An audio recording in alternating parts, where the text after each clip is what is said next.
Bone Reapers versus the Sylvaneth in the latest edition of Warcry, Briar and Bone.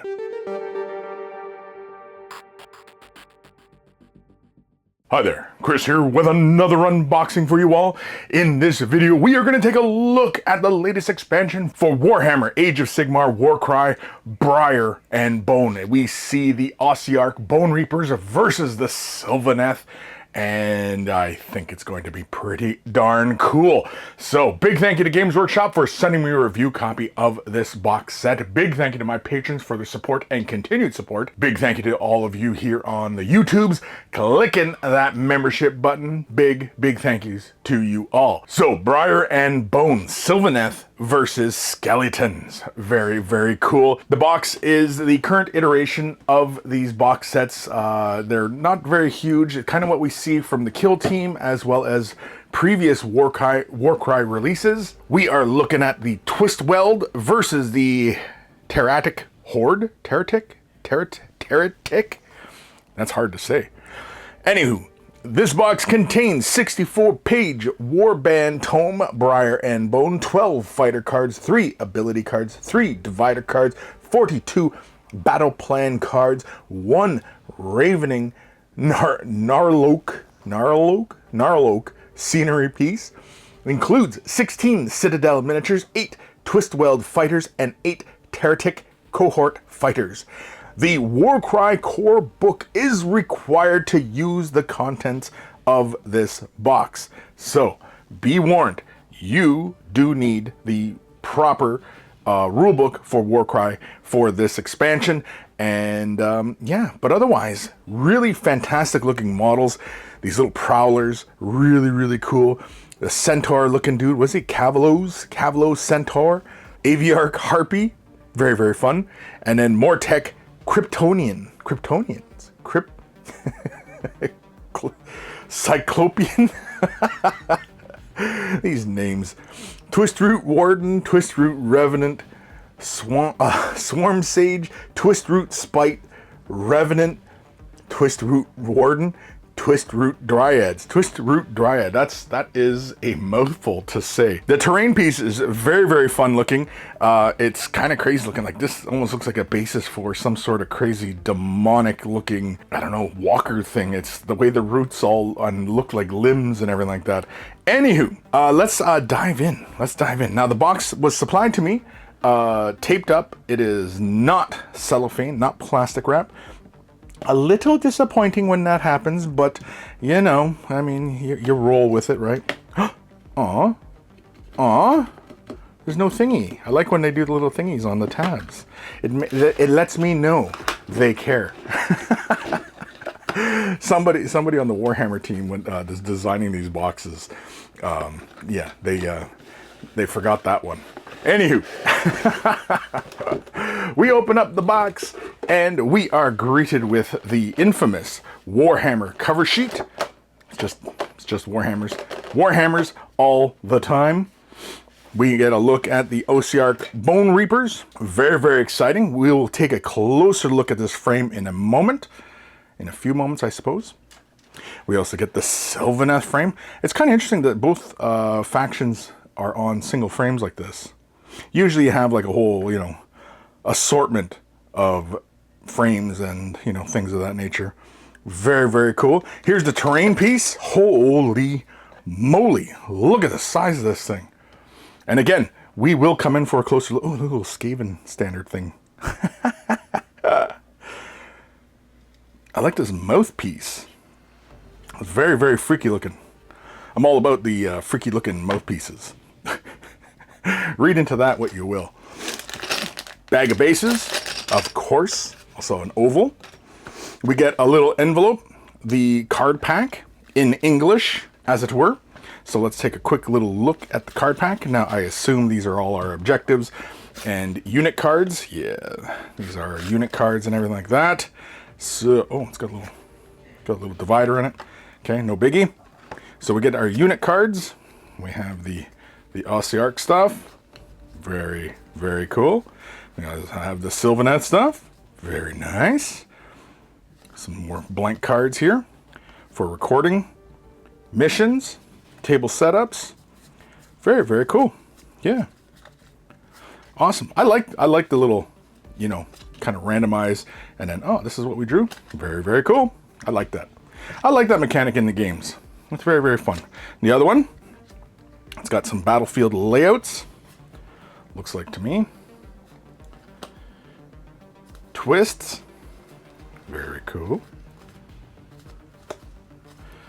It's all sorts of twists. It's twists. Victory conditions. Very, very cool. Dedicated to victory. He's dedicated to victory. What's he dedicated to? Don't know. All we know is it's victory. So that's very, very cool. I really like the cards. And then we get into the last thing in the box. Yeah, that's it for this box. Envelope. Briar and Bone rule pack. Printed in China. China. All right, let's go. Let's cut in. Let's cut in. I don't know which way this is going. Yeah, it's going this way. I was cutting the right way. Come on, let me in. Let me in. There we go. All right. So in this envelope, we get a couple more cards. The army sheets, universal abilities. Very, very interesting. Yeah, look at that. Very, very cool.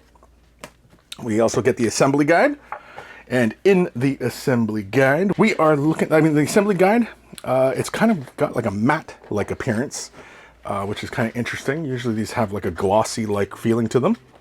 We have 8 28 mil bases. We have 6 32 mil bases, 2 40 mil base, and 1 50 mil base. I imagine that's for Centaur Buddy, obviously, as he's obviously on the next page. Looks like there are some options to assembly of some of the warriors. Very, very cool. Looks like they get like 2 different kind of halberds. One's like a pitchfork and the other one's some sort of halberdy type of thing. Centaur dudes are kind of cool. And the little prowlers are fun. Swarm Sage. Twistweald Warden. We get some options for these dryad looking duders. Twistweald Revenant. Oh, it has some options. Twistweald Dryad. Looks pretty straightforward. Piece of terrain. Yeah. Big crazy piece of terrain. With the great big mouth in it. It's just too much. That's a very interesting composition. Look at the mouth on it. It's crazy. It's crazy. And I'm here for it. I'm here for it. I like it. Yeah, this thing is pretty crazy looking. Yeah. So that is the assembly guide. Here are the rules. The Warband Tome, Briar and Bone. Get a quick little look at this. Table of contents, Briar and Bone, to reach Talaxis, the final prize. I assume this is all the lore surrounding this this adventure. By page 23, the Hungering Forest. 29, Bounties of Bone. By page 30, we get into the rules. We get a look at the cohorts faction rules, the twist faction rules, the using the Gnarloak terrain rules, battle traits. By page 45, to bury Talaxis. And then we get the cohort quests, the twist quests, campaign arc, battle plan generator, cohort background tables, and Twistweald background tables by page 65. Very, very cool. So, of course, we get plenty of images and background for this adventure.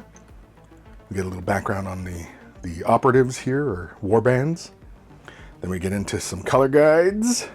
Very, very cool. We get into the rules pertaining to this particular expansion. Yeah.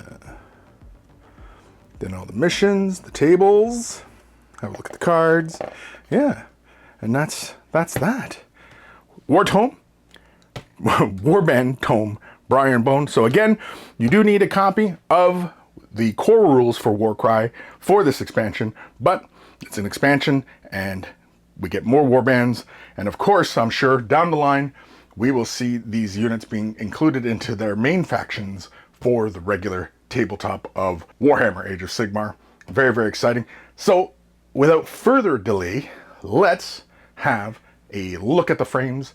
And yeah, I mean, some craziness going on here. So let's have a closer look, and you know, we'll do that thing. You know the thing. You know what I'm talking about. All right, here we are having a look at the Gnarloak frame. Focus. There we go. Very, very exciting stuff. I really enjoyed the mouth detail on this. I really like all the texture. And this piece of terrain is actually really darn big. I'm kind of surprised at how, like, ginormous it feels. Like, it's pretty heavy. It's substantial. But there's so much fun detail going on. I like how it's like this freaky, like, geez. That's the underside of the tree that has the mouth. Let me see how a closer look at this little standard here on this post here. Focus. Yeah. Hey, the date says 2023. Was this already out? Did this already come out? No, it didn't come out already. Very, very cool. Yeah, I really dig it. I get a kick out of this mouth detail.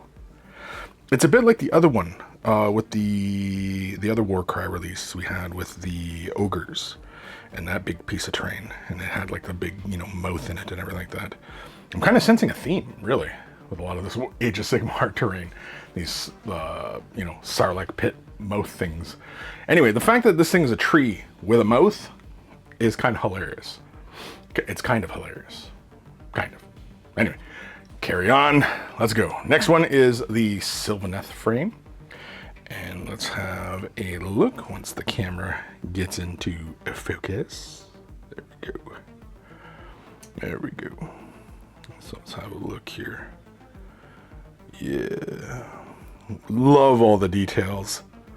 Sylvaneth are just so darn fun. And, you know, like, it's really interesting talking about Sylvaneth sculpts because, like, there's a lot going on a sculpt, especially these dryads and such, and the other character for the Sylvaneth, the one that has the beehives in it. So much detail, and yet, do they feel cluttered? Does the surface feel very cluttered? Not really. Like, it goes in with the theme of the model. And so all this little really extra complexity doesn't feel out of place. And it doesn't interfere with the overall themes going on. And I find that very, very interesting as far as, you know, these miniatures are concerned. Because, you know, oftentimes as a painter, you're looking at these models and you think, whoa, man, they're just so darn complex. But actually, it's really easy to paint them because they have so much texture going on. And, you know, some people don't really care for overly cluttered sculpts. Some people love it. And I just find it all very, very interesting. And again, it is interesting that, you know, how complex and how detailed the surfaces can be. And yet, you know, when you paint them up quickly or, you know, take your time, both look really, really fantastic on these sculpts. And I think that is very, very cool. All right, next frame is the Bone Reapers. I like these little prowler things. They're so darn cool. They're fun. They're fun. They're little skeleton doggies or cats, whatever they are. They're something. Are they cats? They could be dogs. I don't know. I assume, like, because we go with that kind of Egyptian motif for the inspiration for this army. Or at least it used to be. And I'm sure they still draw some of their cues, their design cues from it. But anyway, you know, cats being so important in, you know, Egyptian icons and design.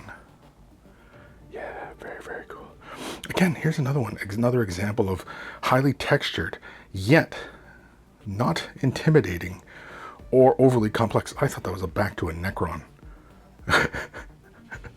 That design, doesn't that design look like a Necron? Somebody on the design team maybe is part of the Necron design team as well. I have no idea. Check the backside of the sprue out.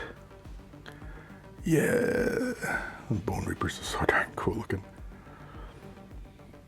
I mean, you know, like, you have so many different iterations of undead themed models out there in the world, and yet with the Osiark Bone Reapers, Osiark, you know, it still feels like a whole new take on the undead skeleton, you know, ancient warriors, and, you know, all these things. And so I find that very fascinating. And, you know, I'm sure it was a hard sell to try and convince the designers and such to, you know, come up with a fresh new design for skeleton warriors and such, right? Speaking of fresh, let's have a sniff.